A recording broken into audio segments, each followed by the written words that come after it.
Z generation бол хүн төрөлхтөнд тохиолдсон нэгэн гайхамшигуудын нэг юм л та.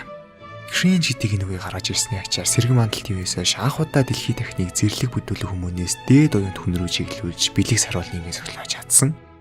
Z generation. Тийм хүн төрөлхтний төрлөх шинж бол ерөөсөө л cringe биш байх эрмэлзэл гэдгийг манай Z generation-ийн олон жилийн судалгаан дээрээс баталж авсан. Тэгэхээр ер нь бол чамд аз жаргалч хэрэггүй, эрхчлөө хэрэггүй, cringe шахтал болно. Z generation. За харин cringe шүгөөг нь хишидэх вэ гэхлээр манай үзий ядах их сургууль бол бүр тусдаа professional hater гэсэн болсон хүчин бэлтгэдэг.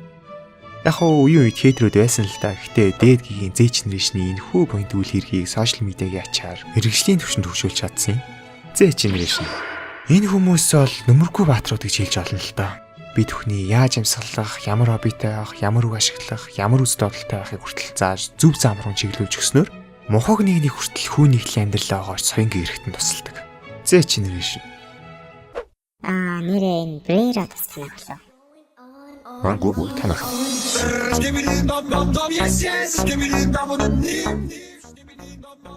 За сүүлийн үед бол энэ Brera гэж хэллэг бол хаасайгүй яригдж байгаа. Энэ үгийн хилэнгөө шууд нүдэн чинь харагдж байгаа юм нөгөө Skibidi Toilet, Wada Sigma, Mog эдэргэттэй. Гэтэ Brera-ийн хэрэглээ нэмжигсэн үндсэн утга нь арай илүү өргөн үрээнд байдаг.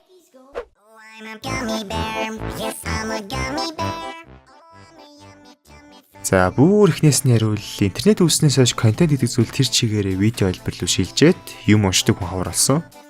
Унших гэдэг чинь уг нь бол өөрөө хүний анхаарлыг хамгийн их төлрүүлдэг тархийг бас нэлээх ажилуулждаг контентын төр шүү дээ. Тэгсэн тэр нь видеогоор орлогдчихгонгууд тархины хэрэглээ багасна. Тархиа тэгээ зовоохоо болчингууд мэдээж хамаагүй тухтай мэдрэмж авч байгаа учраас номыг бол тоохоо болно. Тэгээ энэ маягаар үргэлжсээр байгаа тархийг чинь улам эрхлүүлэхийн тулд улам тавтай байлгахын тулд бичлэгнүүдийн агуулгамж хэмжээнд богиносоор өнөөгийн Brera-д гихчтэй залгачаа бидэд. Яг оо би уг нь бол хүн төрөлхтний нүд галтар минь хичгүүрийг iPad-аар өссөн Roblox шашинт Alpha generation руу жигчмээр байна л да.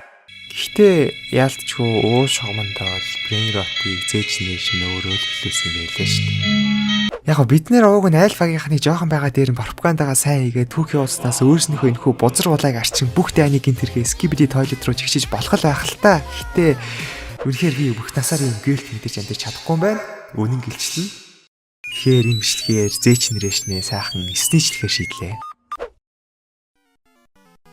За юу болсон бэ гэхээр штэ. Z generation бол хамгийн анхны интернеттэй цуг өссөн үеийнхэн. Яг миллениалуудын үед ч гэсэн интернет гарцсан л байсан л та. Гэтэ тийм алдартай байгаагүй. Яг ингээд айл үрд өдөр алга интернет тухай суух нь бол Z generation-ийнхны үеэс боломжтой болсон нь үнэ. Тэгээд интернетийг дагаад сошиал медиа гарч ирэнгүүт Z generation хамгийн том асуудал тулгарсан юм бэл та. Угаасаа хүн болгон жоохож чадхаг гол төрлийн синдром гэж байдаг бах гэж юу н байдаг. Өөрийгөө ямар нэгэн байдлаар онцгой ойлгохыг, за байлгадгүй маа гэхэд ядаж тиймэр мэдрэхийг ирмэлцэх хүсэл. Хуучин сошиал медиагаас өмнө бол хүний танилын үрээ, мэдээллийн хүртээмж идэр нь одоогийнхоос хамаагүй жижигхэн авч өвтнөл байгаа шүү дээ. Тэнгүүд тэр жижигхэн комьюнити дотор бол онцгойрох, бусдаас өөр байх нь бол тийм ч хэцүү биш. Харин одоо үед бол чи урсгалаар амьдрах юм бол хүмүүс чамайг нормын хоорныг орчил дуудана. Яг хоорныг дуудахгүй л зүгээр аймлахаар хэлжлээ. Тийм болохоор Z generation алхам тутамдаа бусдаас өөр байхыг хичээдэг, бүр улайрдаг. Иймээс манайхан мейнстрим гэдэг зүйлд ястаасаа дургүй л дээ. Хэрвээ чамаас хин нэгэн хамгийн дуртай киног чи асуувал юу ч болсон алдартай кино гэж болохгүй заяа. Оронд нь хин гэдэг мэдгэлгүй найруулагч 23 наснда доос өдрүүлж өгөхөөс өмнө хийсэн 4 цаг бүхий хаалсан зурагтай царын ганц хууцг нь манай эрдэнэ 1969 онд Фараны замдашуулсан шаардлаас олдсон арт тав сүрлийн эндийг нь хэлэх хэвээр.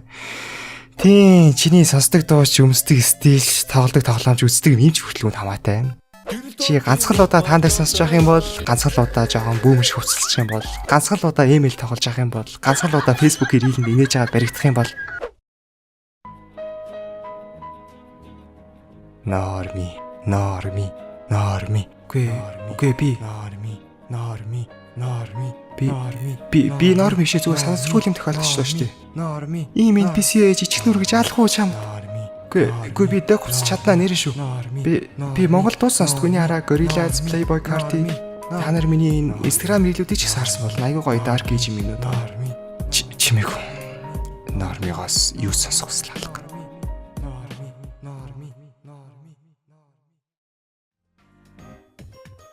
Тийм, ер нь бол миллениалууд Z generation-ийн харгас ертөнцид ирээд нэг өдөрч тисгүй гэж би боддог. Z-ийнхний хээдлэх чадвар бол бүр үнэхээр өөр төвчөнд байт юм л да. За жишээ нь 90-ад оны Майкл Джексон бол оргил үедээ баг хүн болгоноор бурханчлагчижсэн гэж ярьдаг. Фэнүүд эдгээр нь бүр арай л дэндүү обсест Майкл Джексоныг тайзнаар гарч ирэнгүүт бүр ухаалтдаг өсөдргээл амар яриануд явдсан шүү дээ.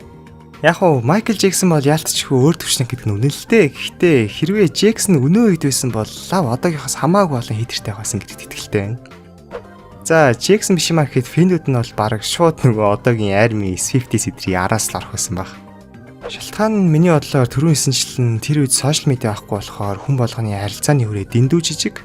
Жишээ нь тэр үед Джексныг өвөрөөд гэж боддог, жоохон дургуун байсан ч гэсэн хүрээлээ дагаал хүчээр дуртай болохоос өөр аргагүй штэ. Тэгэхгүй байсан ч гэсэн их тохиолдолд ер нь ялгарлагдахаас айгаал тэр болоо нуучин. Одоо л харин ямар ч тэрс үзэлтэй байсан гэсэн тэрийн дэмжих хүн дэлхийн хаа нэгтээ байж л байдаг учраас чөлөөтэй Майкл Джексоныг хээдлэх хамаагүй олон хүмүүс гарч ирэх байсан баг. Цаа чин тэглээч 93 онд бүр педофили эдэртээ орооцолж исэн одоо үед байсан бол шууд мистерис болно штэ. Тийм, Z generation-ийнхний юм ясны хейтер байдаг шалтгаан нь энэ л ах. Ганц хөрөөллийн хаан ч биш дэлхийд дахинд хар мянган олон хүний үзэл бодлыг мэдэж авч байгаа яалтчгүй л мэдээллийн ир үед өссөн хүмүүс л дээ. Тэгэхээр Z generation бол хэнийг ч ямар шалтгаанаар хейлж чаддаг. Гэхдээ миний бодлоор бол хейлдэг хамгийн түгээмэл шалтгаан нь тэр хүнийг үнэхээр үзий ядж байгаа эсвэл атархаж байгаа гэхээс илүүтэй зүгээр тэр хүнийг үзий ядснаар өөртөө ямар дүр олж авах вэ гэдэгтэй холбоотой байх. Жишээ нь одоо нэг монгол артистыг наашистай шахгүй байна гэж хаана тэр хүнийг тэгтлээ өхөөсэй гэж боддогтой биш. Зүгээр тэр хүнийг үзий ядснаар олж авах нэг тийм би наадахнаас ч хамаагүй чанартай гадаадын дуунууд л сонсдог хилтэй остой юм үзсэн хүн штэ гэдэг тэр дүрийг өөртөө шингэн штэ те. Эсвэл нийгмийн нэг дийлэх нь үзий ядж байгаа хүнийг давхар үзий хадаад олонхын хувьд баатар зөв үзэл бодолтой хүн гэдэг дүрийг өөртөө ч авч болно. Бүр эсэргээрээ масс эсрэг юм яриад заримд нь адлуулсан ч гэсэн заримд нь болохоор хүчтэй үзэл бодолтой гэж бодогдохоос дүрийг ч авах боломжтой. Тийм, хээдлэх бол үнэхээр олон талын ашигтай юм л та. Яг хөө хүн үнэхээр чин сэтгэлээсээ таалагдахгүй байгаад үзий ялах тохиолдол ч гэсэн мэдээж байх нь ойлгомжтой л доо. Гэтэ манай Z-ийнхний нөгөө харсан болгоно үзий яддаг professional хейтерүүдийг бол энүүгээр тайлбарсан арай илүү үнэмшилтэй санагч байгааз. Hello guys. Today we have a list of top 5 Polish person. Número 2. Polish Go. Tylko jedno w głowie mam, koksu. Número 1. Polish Silver Guy.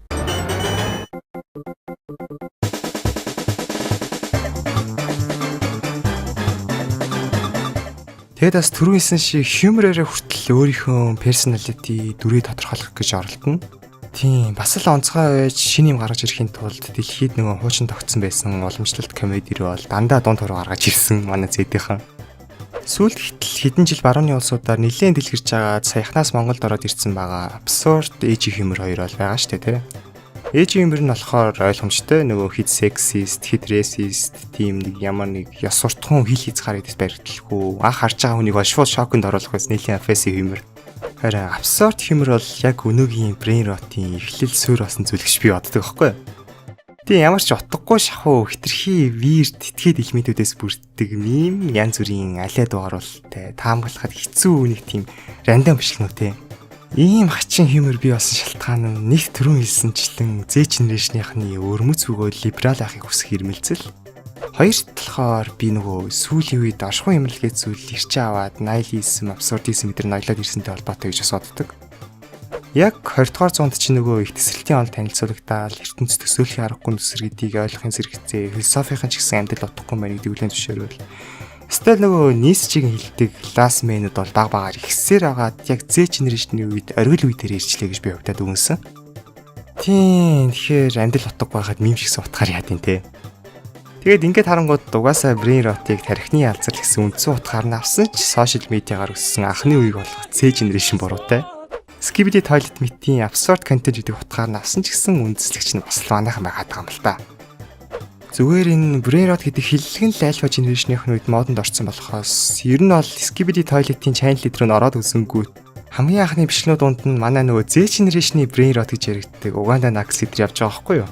Тэгээд Skibidi Toilet-ийг өөрийг нь ч гэсэн Z generation-ийн төлөөлөл хийсэн байж таарна шүү дээ угаасаа. Сайхан бол бас манай Enoying Orange гэдэртэй ч гэсэн төстэй brain rot олддог юм шиг байлаа альфа generation-аас. Тэгэхээр ялцчгүй Z generation-ээс л боломжлогдсон байгааз. Бас нэрэ надад лав speed бол бүр яг жинхэнэ утгаараа brain rot санагддаг. Тэгээ яг уу бодит амьдрал дээр бол тийм юм биш л ах л та. Гэхдээ тэр бүтээж байгаа төр хьюмор эдэр нь бол яалтчгүй л Brain Rot төрлийн хьюмор санагдаад байдаг. За ингээд дуусгая дөө. Сажингаа яапаллаа.